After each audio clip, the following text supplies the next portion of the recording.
ses serviteurs.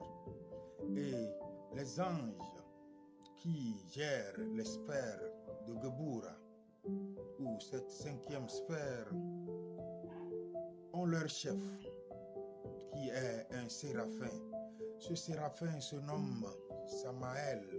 Dans le monde ici, dans ce monde tridimensionnel, la planète Mars représente la cinquième séphira. C'est pourquoi elle est d'ailleurs la cinquième planète.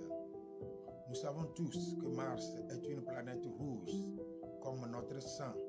Mars gère notre sang.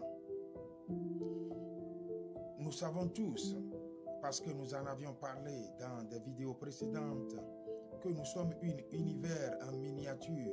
Donc, à l'intérieur de nous, notre sang représente la planète Mars. C'est pourquoi elle est rouge. Et scientifiquement, nous savons tous que l'homme a l'érection, bien sûr, et la femme est mouillée par l'intermédiaire de notre sang. Si le sang ne gonfle pas les organes sexuels, nous n'aurons pas d'érection. Si le sang ne circule pas abondamment dans les organes sexuels féminins, elle ne sera pas mouillée. C'est ce qui nous donne la puissance sexuelle. Notre puissance nous vient bien sûr du sang. Et ce sang est gouverné par Mars. Ce sang est gouverné par Samaël, l'ange de puissance, l'ange du cinquième sphère. C'est ce qui s'est passé dans le jardin d'Éden, quand on nous dit qu'Adam et Ève étaient tentés par Satan.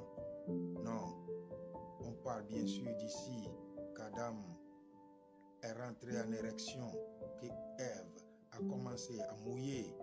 Voilà, ce sont des processus sexuels. Et regardez-moi bien tout ceci. En Égypte, Samaël, l'ange de la cinquième sphère, l'ange de Mars, s'appelle Seth, qui est devenu plus tard Satan pour les religions monothéistes.